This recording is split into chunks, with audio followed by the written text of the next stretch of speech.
Well, you had better not be, because I intend to keep you very late tonight. Mr.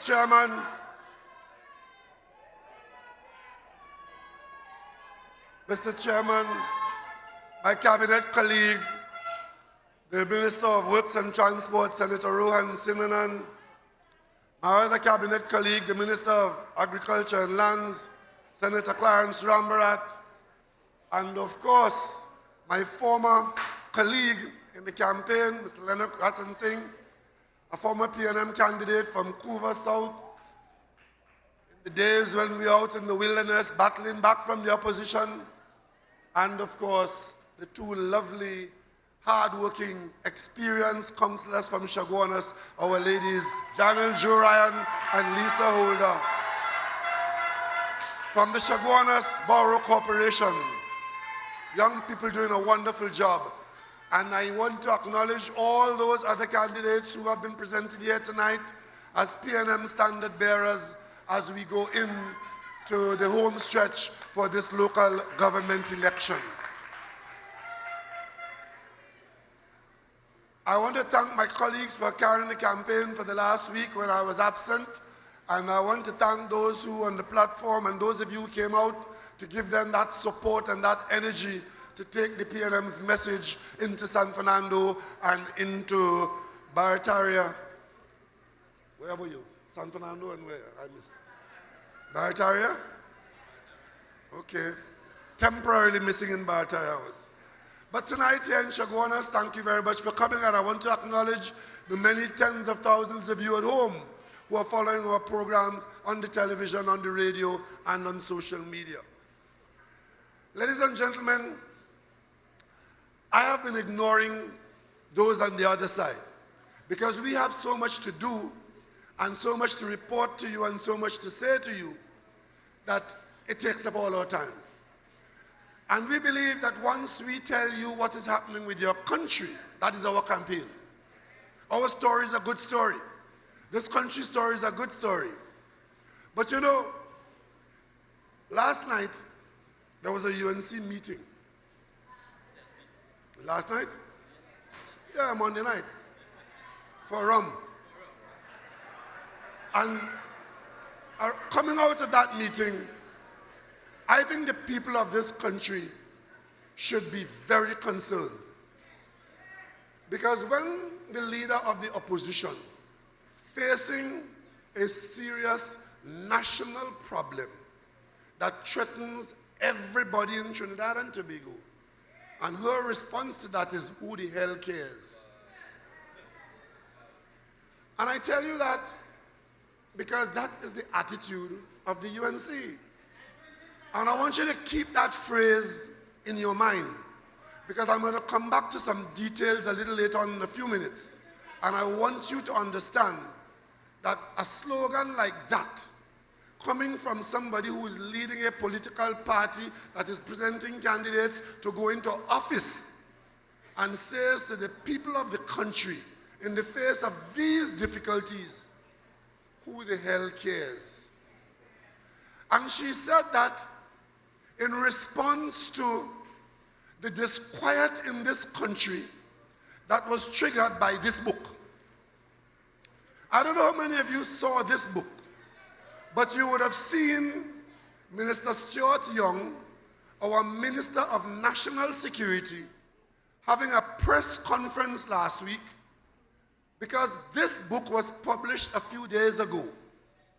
And because of this publication, the National Security Minister of Trinidad and Tobago and 25 other countries saw it fit to have a press conference to tell the country what this book contains and how it concerns you. Kamala Prasad's response to that is, who the hell cares?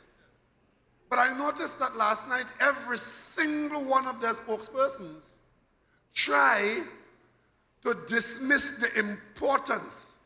Let me summarize for you very quickly what it's all about. This book with a strange name. How many of you in this room has or have ever used a cell phone or a computer or an email address? Put your hands up. Every one of you I can see. Because Trinidad and Tobago has one of the highest per capita saturation in the world. I don't know what you've been using those items for. Cell phone, Facebook, computer, email address. I don't know what you have done. You know what you have done. You know who you've been talking to. You know what sites you visit. You know who should know what you should not have been doing. And it is because of that privacy which you need to preserve, that there are laws in this country that says that that privacy should be protected. In discussing the right to privacy in the Constitution, it says you have a right to privacy.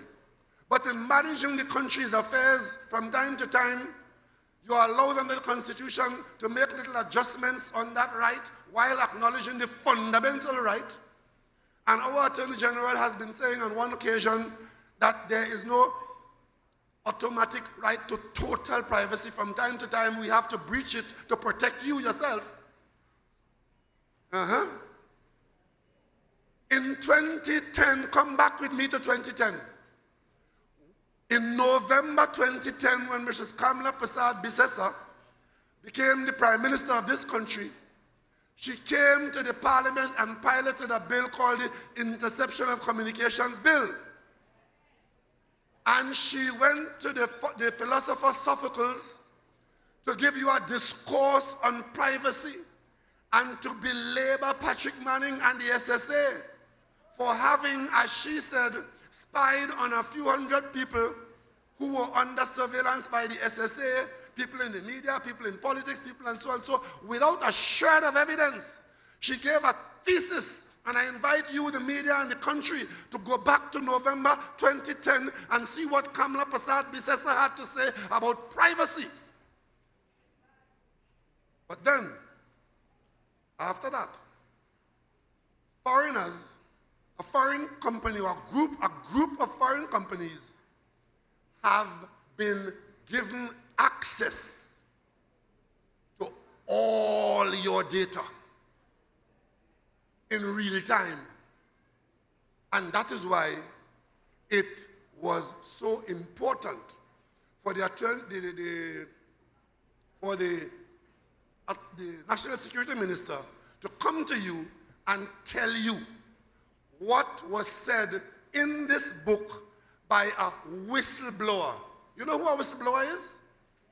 A whistleblower is somebody who knows something that he is expected to keep private, and other people knows that too, but somebody decides, you see this? I must tell others about this. I must carry the story and tell them. And the person who did this is a fellow called Mr. Wiley with some pink hair. You might have seen him on television. A ring in his nose and pink hair on his head.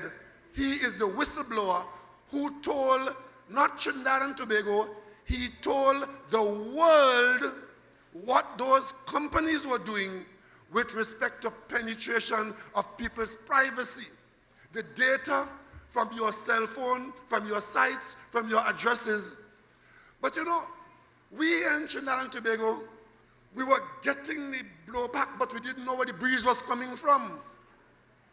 How many of you in 2015 had received an invitation to talk with Kamla in the campaign of Kamla 2015? In the media, home in your house, on your private numbers that was only private to you. I remember distinctly one woman, a young lady, saying she had just initiated an email address and she used it once at UWI, and the next thing she knew, she was receiving communication from the UNC campaign. There were other persons who were receiving calls asking you to stand by to speak to Kamla Persad-Bissessar, and everybody was asking, where you got my number from? How you got my number? There was never any answer. But the bottom line is, let me take you through where people care. Since in Trinidad and Tobago, the former Prime Minister who led a party and who has responsibility now for explaining to the country how the country's database end up in the hands of foreign companies who are using it for all kinds of nefarious purposes and threatening you personally. But let me tell you all something. That privacy is not to be joked with, eh? Because if somebody has your data and you have done anything that you are ashamed of, you are exposed to being blackmailed. Understand that. So the day somebody call you and tell you, hey sir, so, and you better pay me so, otherwise I will do so, you're going through. You're going through. And data is the new currency of the world. So the question is, did we ever lose our private data that should have been kept in databases in this country under the protection of the laws of Trinidad and Tobago? And the answer is yes. And the next question is, how did it happen? And the next question is, who facilitated that? The people who wrote this book said, yes, it happened in Trinidad and Tobago, and it was facilitated by the government of Trinidad and Tobago. So while Mrs. Prasad Bisesa will want to ask you who the hell cares, we want to ask her, as government of Trinidad and Tobago, what did you do to protect the people of Trinidad and Tobago, and what did your party do to expose us to this? But you know, while the people of Trinidad and Tobago are being asked to dismiss it, it's Nancy's story, it's a hoax, and who the hell cares? Let me tell you what the rest of the world has done in responding to these same people. I just asked our Attorney General to tell me what was happening with Trinidad and Tobago in responding to this matter. Because you see, this book was published 2 Mondays ago, I think it was. 2 or 3 Mondays ago. And by the time it came out, and it came out in the media, what had happened to us in Trinidad and Tobago, and the government responded, I was surprised that the conversation very quickly went, coming from certain talking heads, that this is all because we are in an election. This is all because there's an election and we are trying to score political points. Well, let me put that to bed now. This has nothing to do with this election. This has everything to do with an ongoing problem which we discovered and which started here in Trinidad and Tobago since 2010. And listen to this. This is the response I got from the Attorney General asking where we are in this matter. And he says, in April 2018, I was contacted by the National Crime Agency for the United Kingdom and was invited to attend their offices in London in the UK, along with 6 other entities, to participate in interviews with Christopher Wiley and his attorney, Tamsin Allen of Binmans, that's the law firm, relative to his public disclosures and testimony before, inter alia, the United Kingdom House of Commons, the Parliament of England. The meetings were scheduled for May 1st, 2018 and Friday, May 4th, 2018. 6 entities participated: the National Crime Agency of the United Kingdom, the Office of the Attorney General of the State of New York, the FBI, the Department of Justice of the United States, the United Kingdom's Election Commission, the Attorney General of Trinidad and Tobago, and the United Kingdom Information Commission. Kamla Prasad Bisesa, these are the people who care. It is because they care that this huge criminal activity was taking place and had taken place. And the only reason why Trinidad and Tobago was invited there is because we were in the center of it. but the government of the day, the party that facilitates that, asking you now who the hell cares. And all you should care about is pothole and whatever else. He goes on to say, Mr. Wiley agreed to provide Trinidad and Tobago assistance, and I subsequently met him with his attorneys in the United Kingdom in the presence of our UK attorneys. He indicated that he was prepared to give evidence before our Joint Select Committee to deal with the issue. Mr. Wiley informed that he had received threats from members of the UNC and was afraid for his life, and he effectively went silent. After he went silent on us, the book appeared naming us. And of course, he specifically informed, this is the Attorney General talking to me, Wiley specifically informed when I asked that Gary Griffith has nothing to do with Cambridge Analytica or any of the other entities. Ladies and gentlemen, that is the Attorney General of Trinidad and Tobago telling you about this. Let me take you to the British Parliament. I brought some documents here tonight so that the people of this country could be informed. Let me take you to the British Parliament, which convened a committee and which summoned Mr. Wiley. While in Trinidad and Tobago, they're telling you it's a hoax, it's a joke, it's a Nancy story. This Mr. Wiley was summoned before the British Parliament. And when you go before the British Parliament committee, if you lie there, you can go to jail. He was summoned before the committee and questioned about his involvement in this matter that he was talking about, people's privacy and people's data. 2010 to 2014, he told them they carried out in Trinidad and Tobago the Talk to Kamala campaign. You all know about that, right?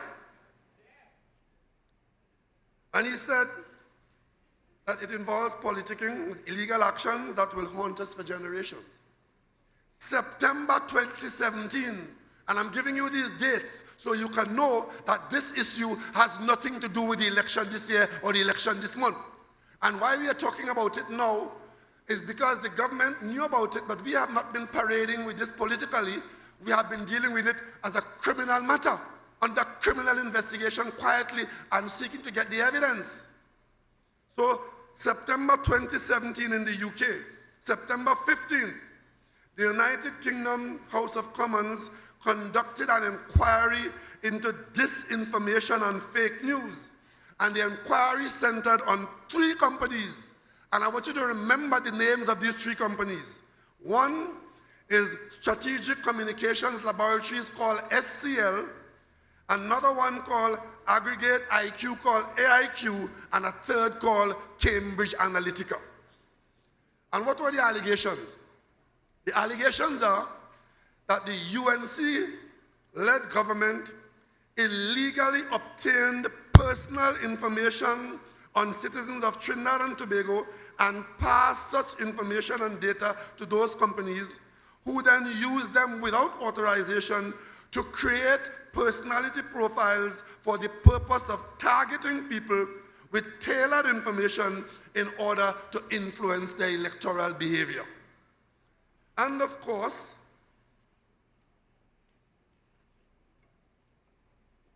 the testimony, let me name 4 people. 4 people I'm naming here. Christopher Wiley, these were the witnesses that make reference to what they call the Trinidad and Tobago experiment. Christopher Wiley, he was a former director of research of SCL and Cambridge Analytica. One called Jeff Sylvester, he was the chief operating officer. Another one called Alexander Nix, he was the CEO of Cambridge Analytica. Another one called Brittany Kaiser, she was former director of the program development of Cambridge Analytica. And one called Chris Vickery, the director of cyber risk research.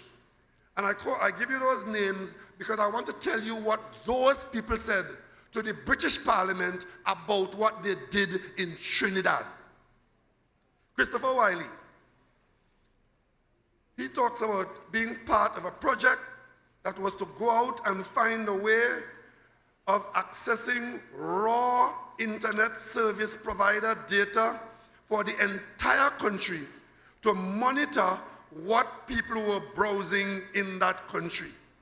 As I understand it, that is not legal in Trinidad. It certainly will not be legal here, meaning in the UK. Now, where do you get the data? He tells the British government, this is a company, Cambridge Analytica, that has worked with hack material, and this company will send out videos of people being murdered to intimidate voters.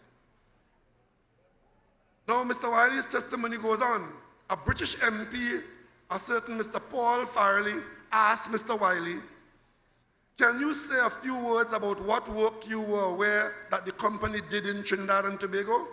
Mr. Wiley answers, the Trinidadian project was for several politicians. It was mostly a data harvest. We used it as a precursor to the Ripon project. Remember that name, the Ripon project, to see how much data could be pulled and if we could profile different attributes in people. Mr. Farrelly asking, pulling it from where? Mr. Wiley answered, online data sources. The contractual document with AIQ, whose role was to go out and find data. The contracting is pulling data, and there are also emails that I have passed on to the committee. So they have passed on documentary emails to the British committee in the British Parliament, where AIQ is working with SCL to find a way to pull and then de-anonymize ISP data for raw data, raw browsing. You know what de-anonymizing means? It means that you can be identified as a person with these people who use that data for nefarious means, the first of which was to give the UNC a profile to conduct a campaign in Trinidad and Tobago along racial lines. Because what they were doing was engaging in voter suppression. That is part of the strategy, to focus on targeting Afro-Trinidadians to encourage them not to vote. By putting to them, after they build the profile, after the algorithms build the profile on you, they know who to target and what to tell you so that you will not vote. That's what they're paid for. So you see, then goes Mr. Alexander Nix. Mr. Collins, a British MP, asked him, you worked before on a platform like this? He said that we worked in Trinidad, and I think that was our first engagement. First engagement of this kind of behavior, this kind of criminal conduct, was in Trinidad and Tobago. That is on the British record, put there by Alexander Nix. And of course, when they ask him, that was your first engagement? Answer, that is correct. I believe you were introduced to AIQ by Chris Wiley. Is that correct? That is correct. And of course, February 14, 2019, a final report went to the British Parliament. And here what the report says. AIQ worked for SCL to, and I quote, create a political customer relationship management software tool for the Trinidad and Tobago election campaign in 2014. And then went on to develop a software tool, the Ripon tool, commissioned and owned by SCL. AIQ repository file contains a substantial amount of development work with vast amount of personal data in plain text of the residents of Trinidad and Tobago. That was a report in February 2019. Before that, there was an interim report on July 24, 2018, and that says, evidence submitted under the heading Trinidad and Tobago. Evidence submitted by Christopher Wiley highlighted the fact that STL was influencing the election by disseminating disinformation about the voting preference of young people. Trinidadian elections are affected by the population's mixed ethnicity. And the reason why that's important, facilitated by mixed ethnicity, the database and the tool that was being used was to segregate us and separate us along cultural and racial lines so that they could be targeting you on racial preferences. So this goes on, and if you go to the British Parliament, it's all there. You go now, the chair is asking, that was the work in Trinidad and Tobago, is that right? Answer from Mr. Jeff Sylvester, Trinidad and Tobago, correct. The scope of work in Trinidad seems quite broad and certainly very technical. Had you engaged in that work before? Answer from Jeff Sylvester, I had done software development work before, yes. And Zach had done online advertising. But in Trinidad, online advertising was not what we were doing there. The Trinidad work was to create a political customer relationship management software tool.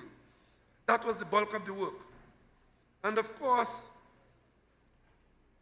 it goes on to ask other questions. Were you working from your office in Canada? Correct. Well, in Trinidad, we had not established an office. Everyone was working from home. Asking you, so in terms of your SCL work, you were hired to work in Trinidad. You were hired to work to develop Ripon. You were involved in doing some further work on Ripon. Correct. Mr. Lucas, the British parliamentarian, asked, I'm just going to give you a copy of a contract that was signed in 2013, which I think is the Trinidad and Tobago contract. If I can refer to it that way, you recall that contract? Sylvester, yes. I did not review the whole thing, but it looks proper. Was it the first contract that the business signed? It was the first contract that we signed working together. And then, of course, when the business started, it was a Trinidad and Tobago contract.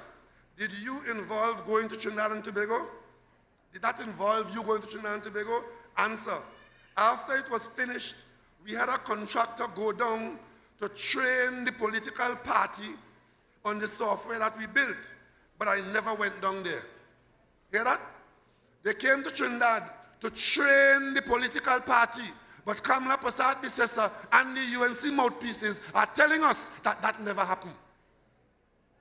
And of course, when did you first hear about Cambridge Analytica, Sylvester? It was in early 2014. I want you all to pay attention to that year, 2014. It was after we completed the work with respect to Trinidad. We were talking with SCL about the work we were doing on the Ripon project. Sometime in and around that time, they mentioned they were working with a company out of the United States called Cambridge Analytica. And of course, Mr. Sylvester went on to talk more about Trinidad and Tobago. I think I've said enough. All that I've read out there to you are the proceedings of the investigation, the inquiry under oath, under penalty of jail before the British Parliament.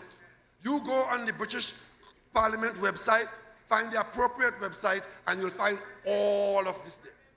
But of course, it comes up in the front in Trinidad and Tobago, and you suddenly realize that you're featuring there. And those who put us in that situation, those who facilitated us, automatically go to their default position. It's a lie. It's not true. And you know, the main mouthpiece is one called Rudal Munilal. And hear his reasoning. Hear his reasoning. Show us the contract. Show us a check. Call us a name. But I just called a number of names there. There are references to contract. But you know why they're getting on so? Let me tell you why they're getting on so. Because they believe that they have created the perfect crime. And nobody will find out. So that they know that there's no check from the UNC to those people. And that is why, but a check from the UNC to those people is not the only way they could have been paid. Understand that?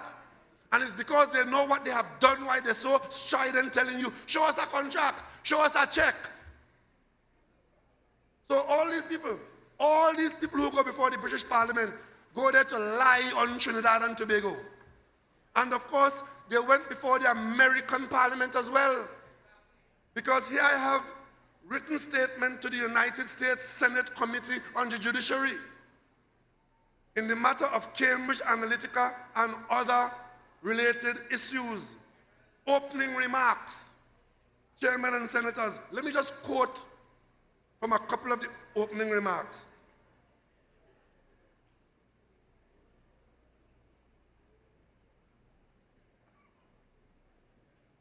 On page 4.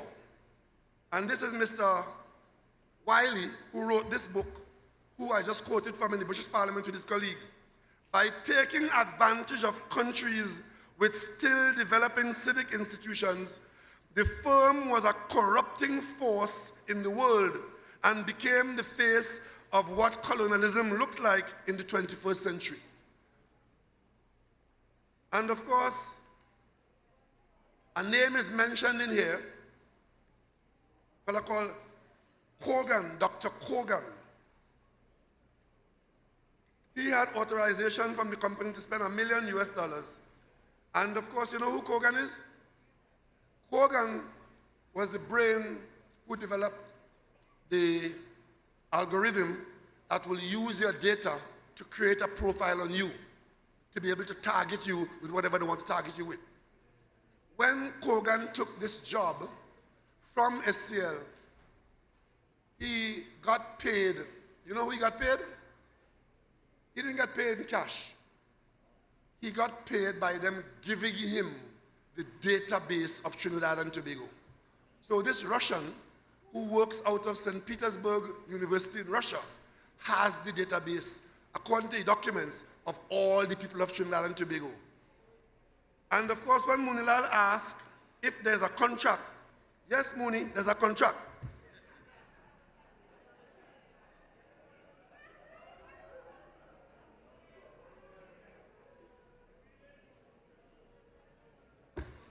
This is the contract.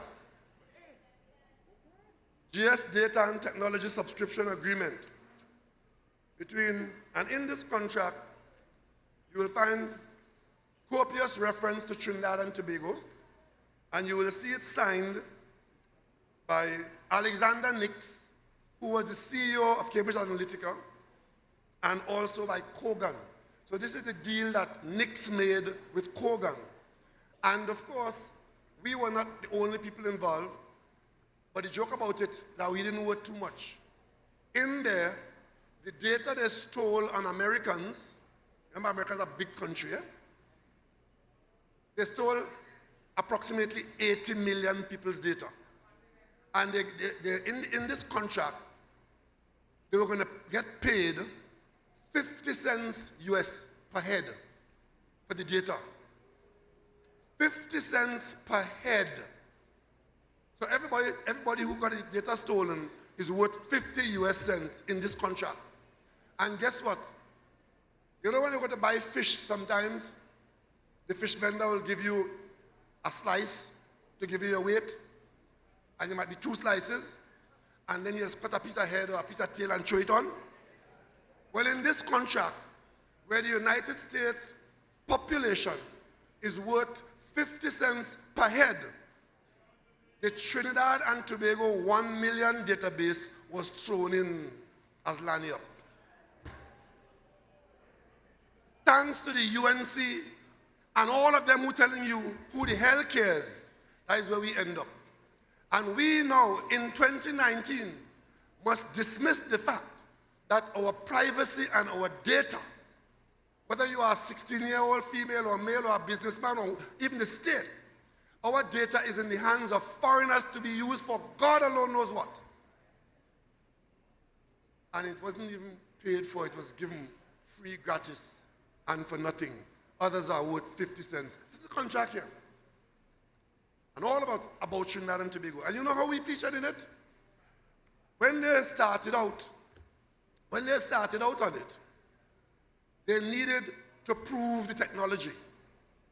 And Trinidad and Tobago was regarded as the perfect place to prove the technology. And because the government and the party was so accommodating, they themselves said they were surprised by themselves to see what they were able to get. Because we are probably the only country where they got all this raw data, where they could look at you in real time. As soon as you click and you go onto the internet, they were onto you.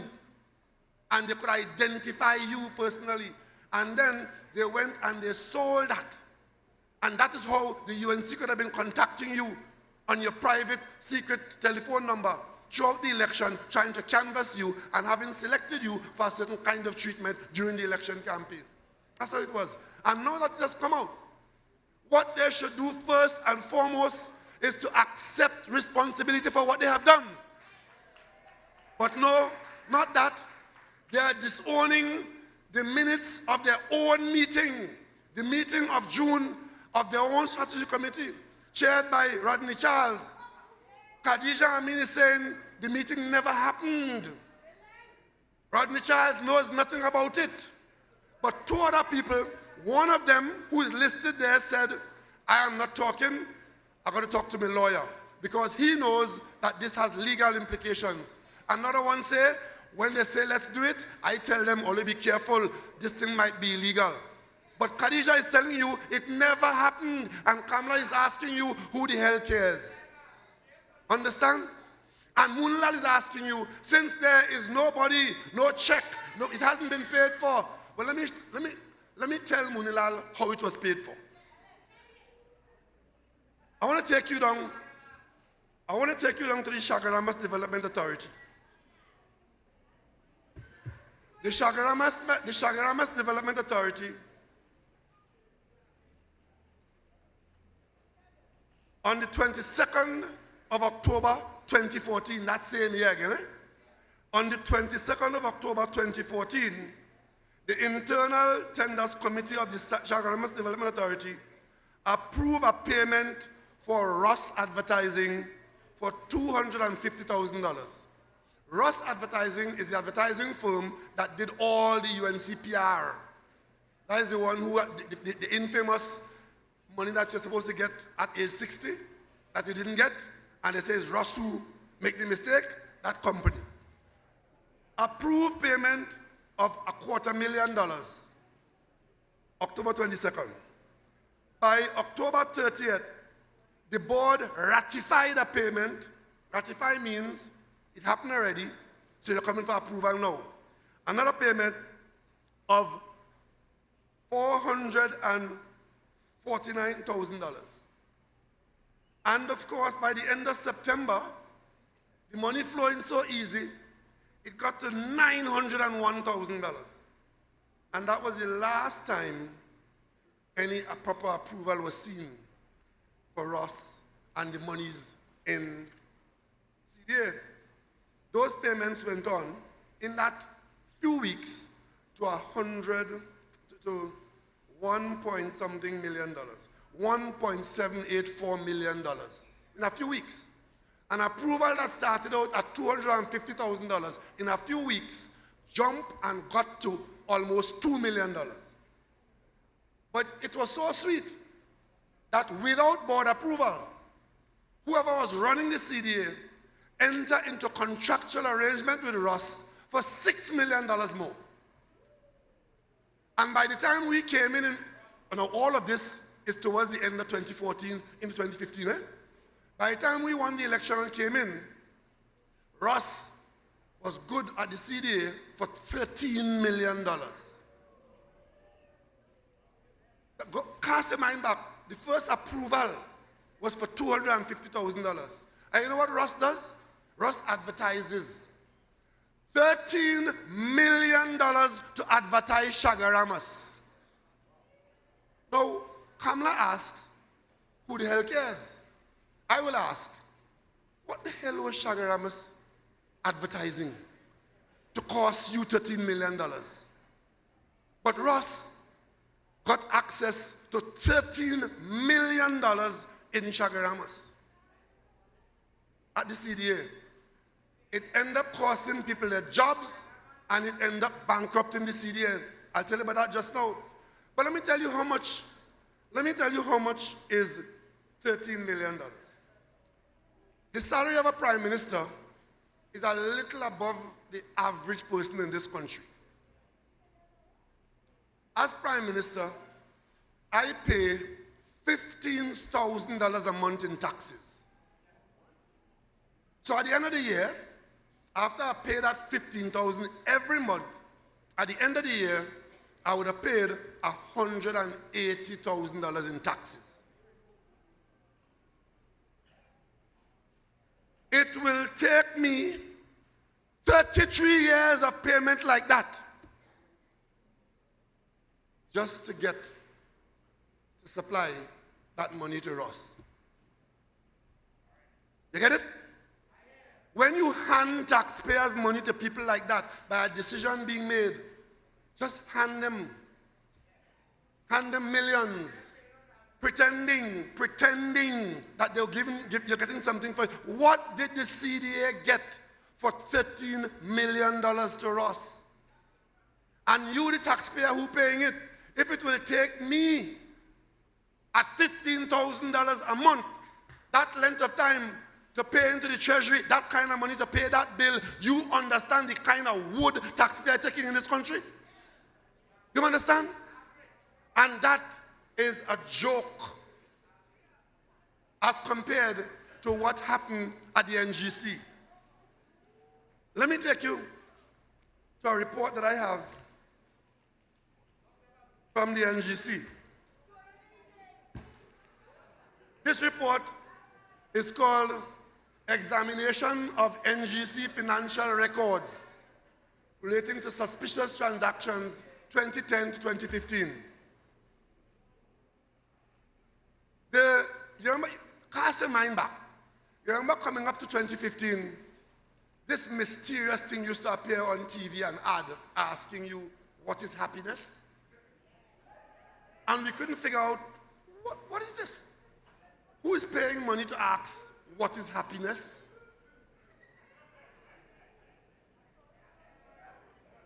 You see, when they were getting the money at the CDA, it was under the heading of something called branding. Branding. So they went down to the NGC, and all of a sudden, the NGC was required to have corporate social responsibility projects. Remember we told you the NGC had billions of dollars in their account, and the last billion was spent out just before the election with the water treatment plant in Bitam? Well, just before it got to zero, they decided to have corporate social responsibility projects. And let me tell you how that went. And bear with me, let me read it for you. I don't want to ad-lib it. Let me read it for you. It's in this document. An examination of NGC records during 2010 to 2015 discloses a record of deliberate attempts to conceal expenditure, poor record keeping, runaway and indefensible wastage of company money, and siphoning of money. This may have provided an avenue for political and other improper financial activity. Over the period 2013 to 2015, that is 2 years, or let's say 3 if it's inclusive, a record of $915 million. Let me repeat that.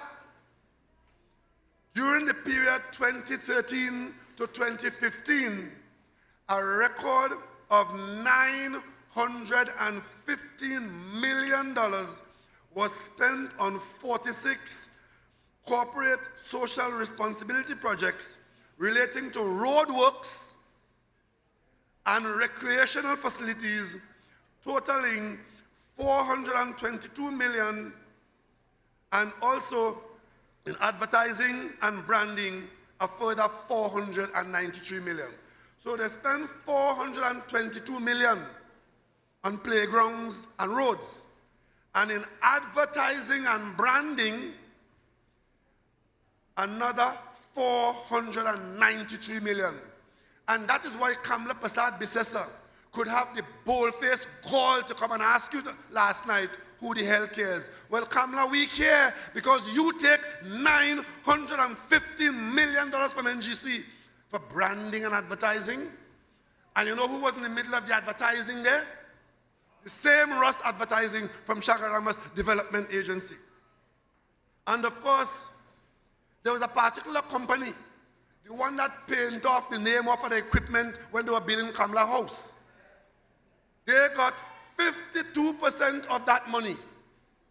Of the 915 million, that company SIS got more than half. And they got in 6 projects.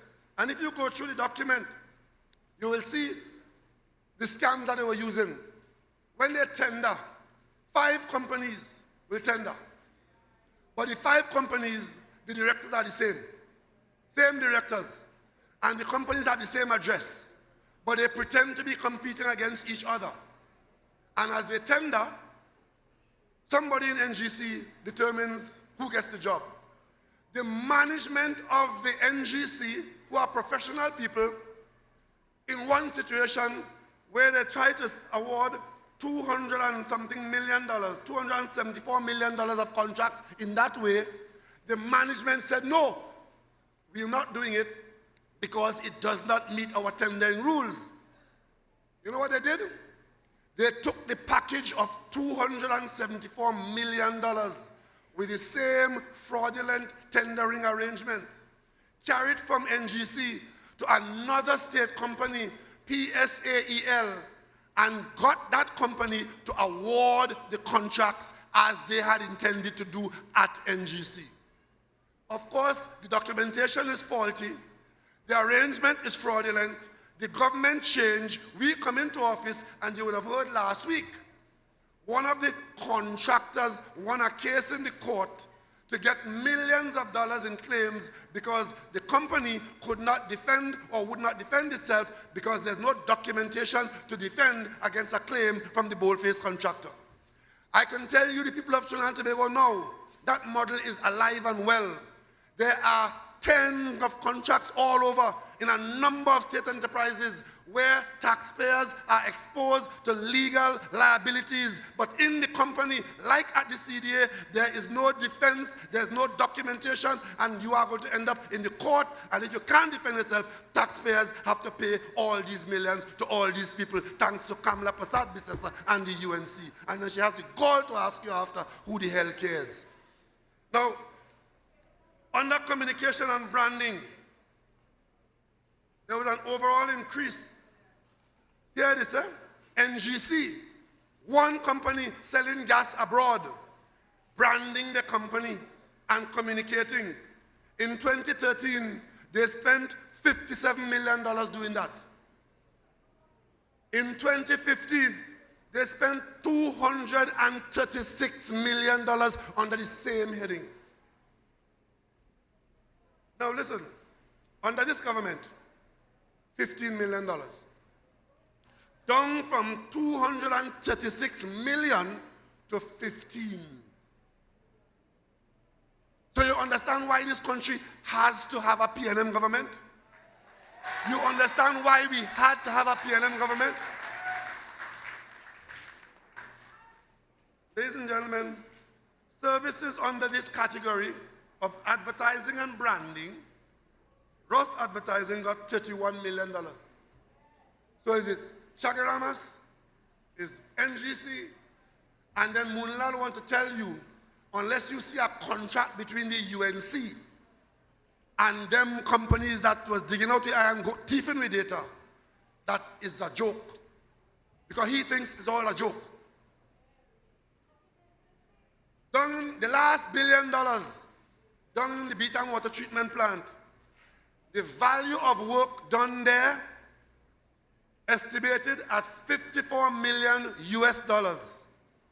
But the payment to the same SIS, because SIS was all over, they was fixing light bulb in schools. They were doing $1 billion contract in Beaton. They were doing recreation ground from NGC. But on this Beaton project, $54 million US worth of work done.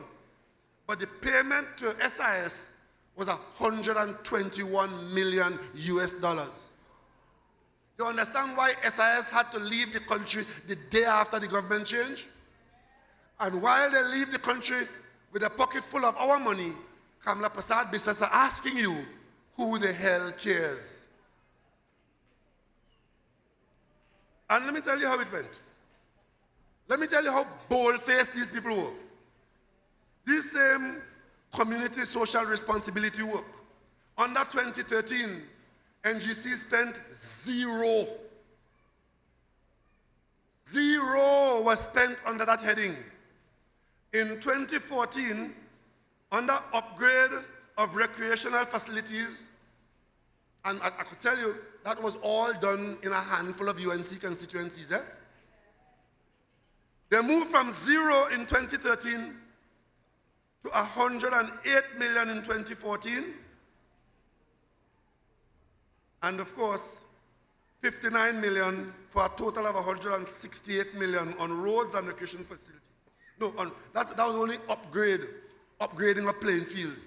The National Gas Company upgraded playing fields in that 2-year period, $168 million worth. For roadworks, 2013, zero. 2014, 121 million. 2015, 107 million, for a total of 229 million. And of course, when you look at the total, including the Cuba, Presal, those things are built by Presal there, under this heading of community outreach, zero in 2013, 255 million in 2014, and 167 million in 2015, the half year that they were there, for a total of $422 million. So you understand why,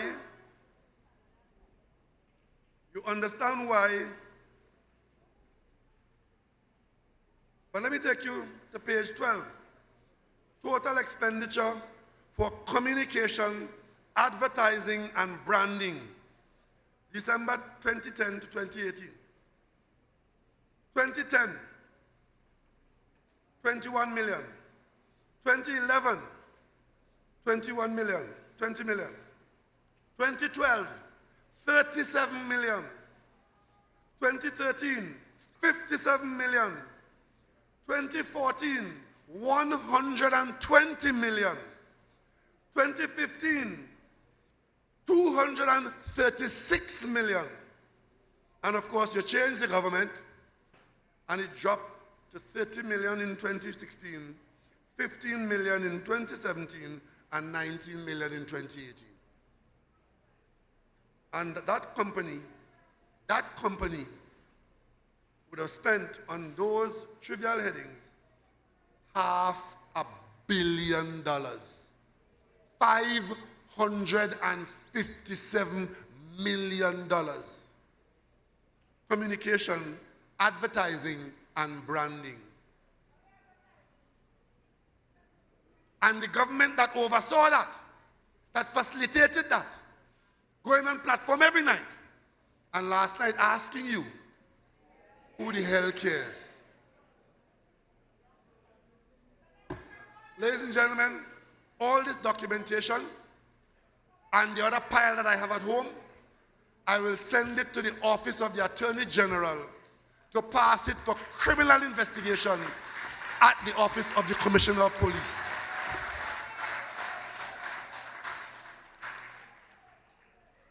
Because there's no way that all of this could have gone on and there is not criminal conduct on the part of the facilitators. And of course, you know, they want you. You know, there was a time called the Dark Ages, where if you sought information and truth, you were persecuted. If they told you the world was square and don't go too far out in the sea because you'll fall off the edge, and you said no, the world is wrong, you were brought on inquisition, and you could have lost your life, and you ended up in jail. And the world was like that in the Dark Ages. And if there were persons who sought enlightenment, you were persecuted. But enlightenment eventually came. But now, in 2019, in Trinidad and Tobago, there's a political party and a former government who want to preserve the principles of the Dark Ages, where if you want to search or you want truth, they tell you, dismiss that. That is a hoax. That is fake. Who the hell cares? And of course, if there are facts that you should know to enlighten you, they don't want you to have those facts because they want to tell you that they have been exonerated by the DPP and that they were victims under email gate and that Rowley have something to answer for. Let me tell you and all, especially you people in the media, who fall for the foolishness and always reporting it as, you know, in a very unchallenged way.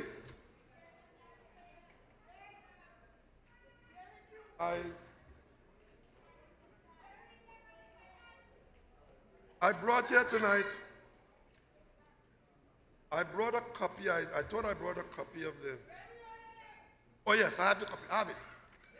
This is a copy of a letter written by the Director of Public Prosecution.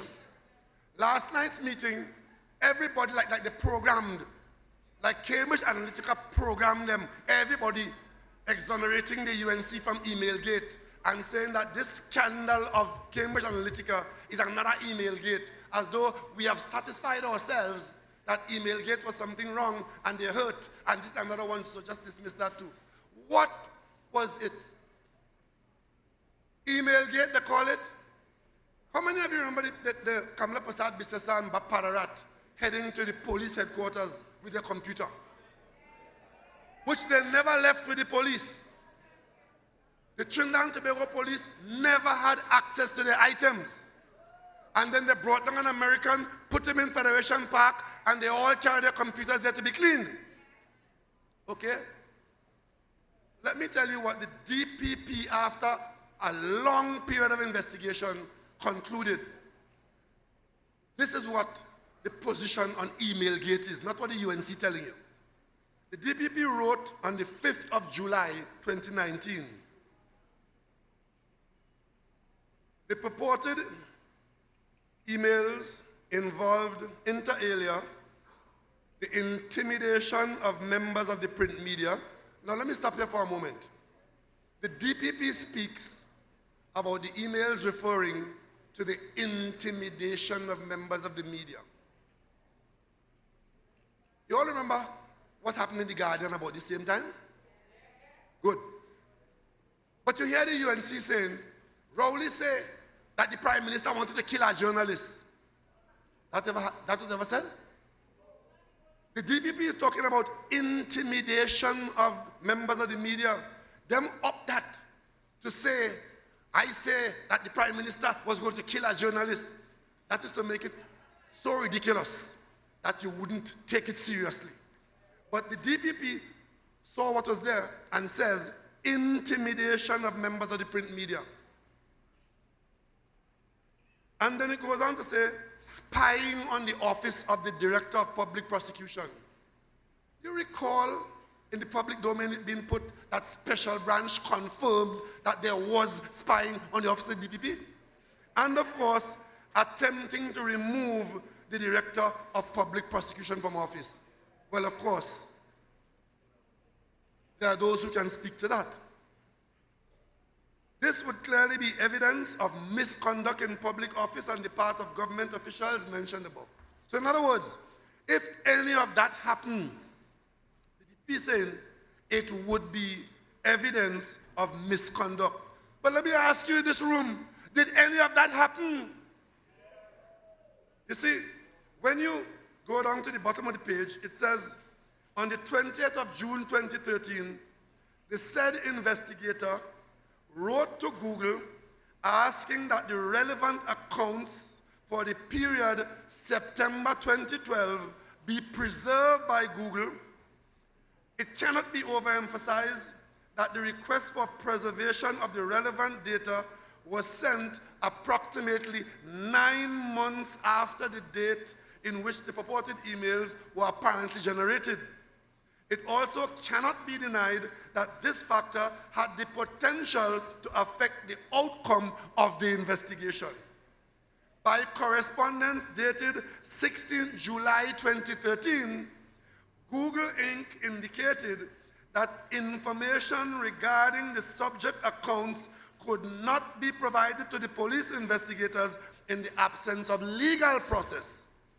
The Trinidad and Tobago Police Service were required to gather evidence of occurrences which were contemporaneous with the events of September 2012 in order to ascertain the authenticity of the emails and also to establish a foundation of probable cause, which is required in order to succeed in an application for a warrant in the United States. It is noteworthy that the purported emails themselves, their content, when matched against evidence of the prevailing circumstances in Trinidad and Tobago in September 2012, was sufficient to reach the standard of probable cause. The relevant applications were therefore successful and warrants were obtained for the internet service providers. I am reading from the letter of the DPP. It goes on to say, in September 2012, of the persons named in the email threads, the United States Department of Justice answered as follows, quote, to formally answer your question, the FBI produced all of the data and communication data for the captioned accounts for the specified period, which were provided by Google Inc. So the accounts were there. Any data within the specified period which was or may have been deleted by the account holders prior to the issuance of the preservation order would not be producible in any form and therefore could not be produced in any return. Let me repeat that.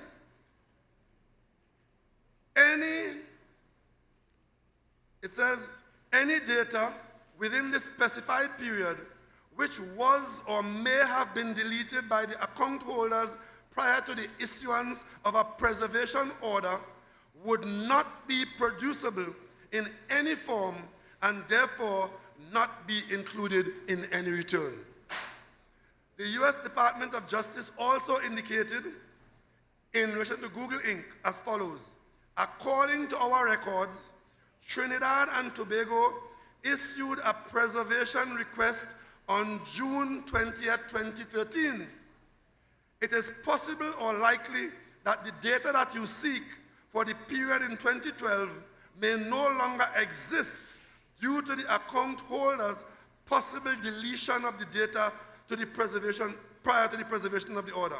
What this meant was that since the request for preservation were not made until 9 months after September 2012, any emails deleted during that 9-month period by the account holder would not be available at all. That is the DPP reporting to the country. And then it goes on to say, conclusion, the authenticity of the 31 subject emails can neither be confirmed or denied. However, evidence gathered supported the fact that several of the events referred to in those emails can be confirmed as having actually occurred in the way and at the time referred to in the emails. This last assertion is supported by the fact that an independent district court judge in the United States of America was satisfied that the evidence had sufficient cogency to result in the granting of the warrants to search Google and Microsoft. Such a warrant would not have been granted if the applicant had not shown probable cause, that is, that those surrounding facts and circumstances were sufficient in themselves to support a belief by a man of reasonable caution that a crime had been committed.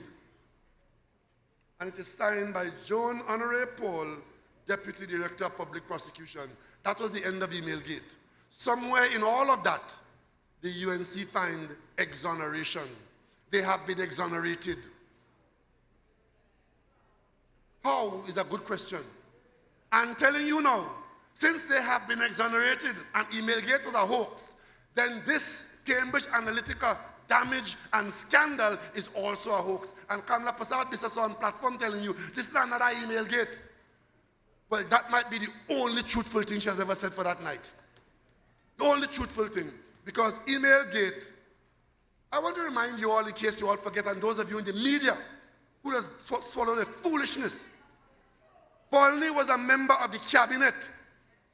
And when the emails were being read in the parliament instantaneously, and he spoke in the debate, he, as a member of the UNC cabinet, said, I don't know about the rest, but I see the face of God in that, because that is exactly what she told me when she fired me and I was leaving her office. Understand that? And to this day, Volney is still standing by his position. But you must dismiss it. And Rowley should be caught, drawn and quartered because I make it up. And of course, Mr. Wiley, who is subject to British and American and 25 countries.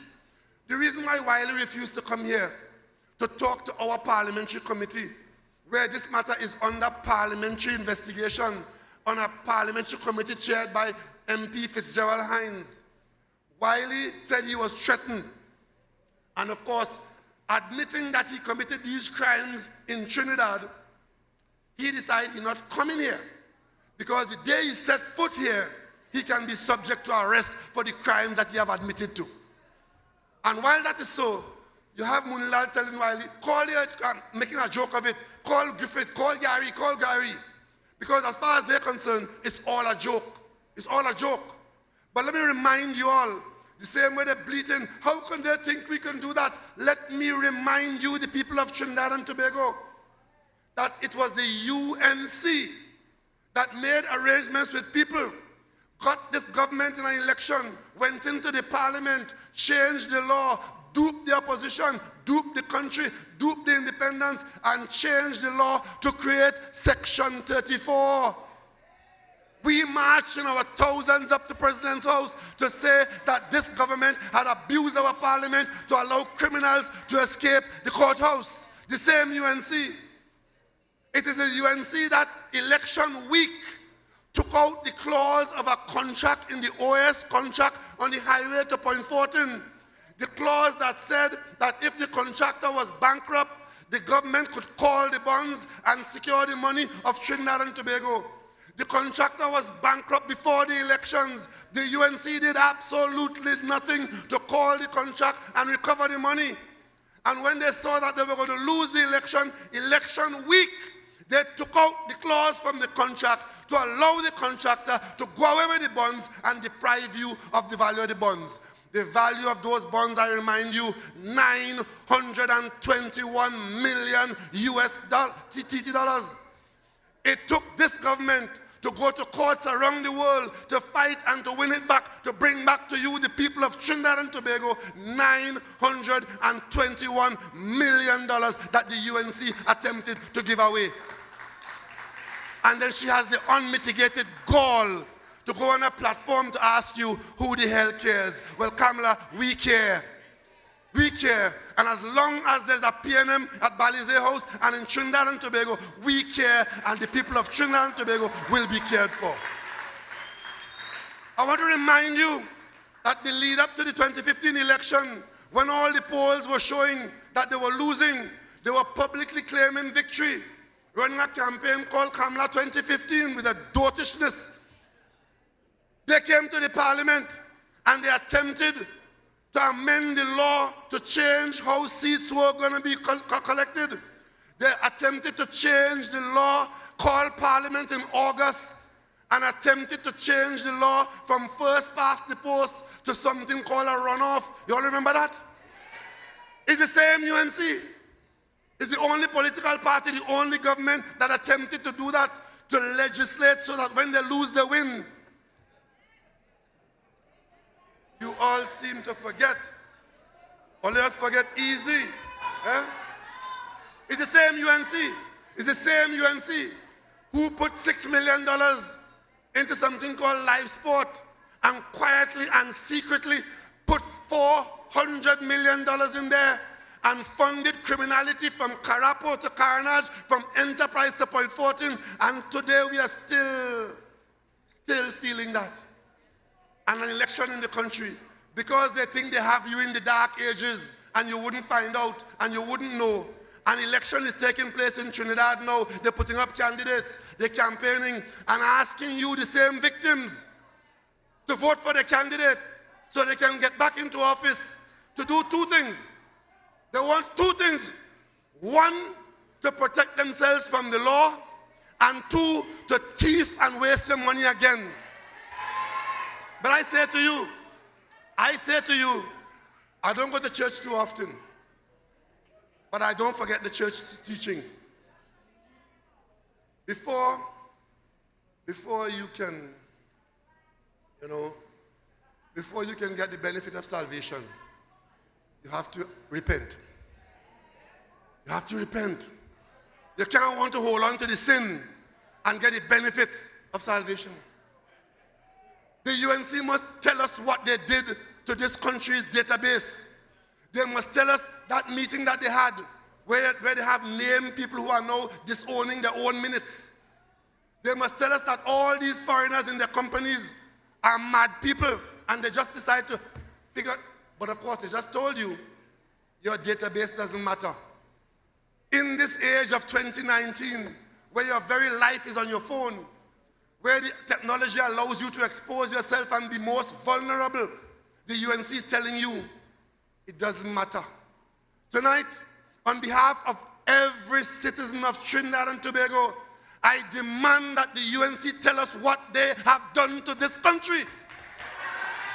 Because it's only when we know what they have done that we'll be in a position to respond to it properly and to protect ourselves from the damage that they have done, which can damage us for generations to come. And all because they wanted to win an election. And they went, what these people have discovered, the foreigners, is that you use technology to create a tool to look for weaknesses in societies, cultural weaknesses in societies, and then you exploit those weaknesses. We in Trinidad and Tobago, this multiracial, multi-ethnic society, we have a lot of fault lines. What they did, they brought people in here to find those fractures and to exploit them. You look at America right now, it's exactly what is going on there. It's exactly what happened in England. Cambridge Analytica that played a role in the British election that is threatening to break up England and Scotland and Wales, and America that can't understand what is happening to that great country. It all started here in Trinidad and Tobago. They created the template here. And when they saw what the template could have done, they carried it to America and to England, and they sold the tool to foreigners. And Kamala Prasad-Bissessar thinks that we must simply say, we don't care. Well, we care, and we want to know. And this will continue to be the subject of criminal investigation with international assistance. So tonight, I say to you, we in the PNM, we want not power, we want authority to be able to do the things that are good for the people of Trinidad and Tobago.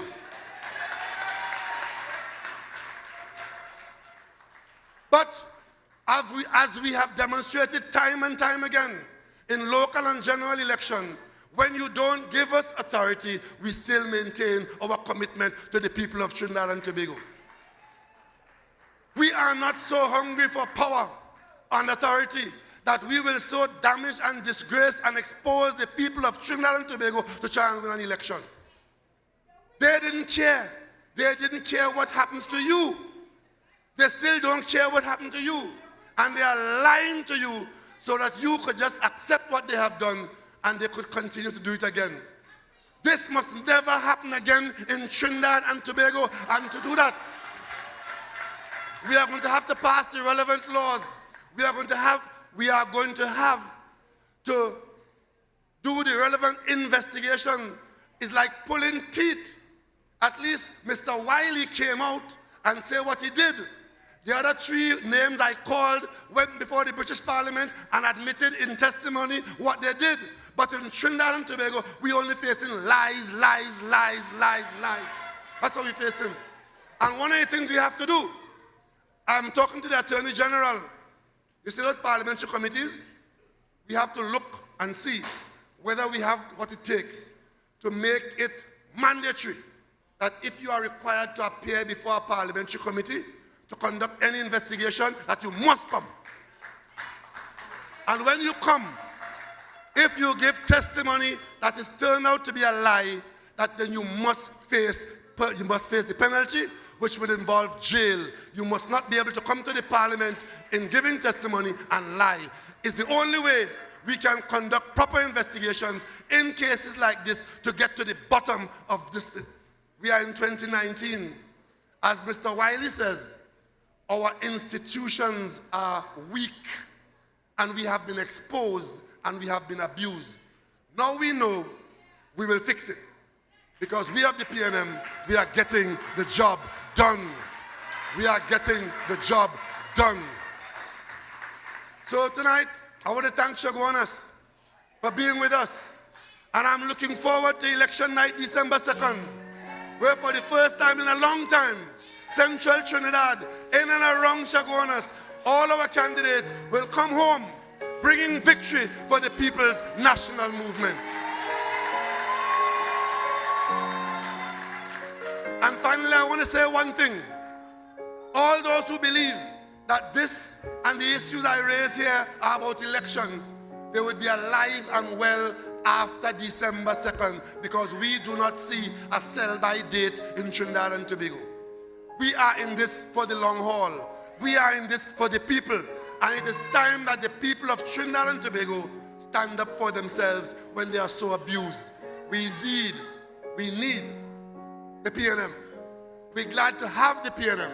And tonight, as we go forward, winding up this campaign in about a few days' time, I want to know that you have been paying attention to your affairs in Trinidad and Tobago. So great is the PNM. Great is the PNM. Great is the PNM, and we shall prevail. Yeah, CHAGUANAS say great.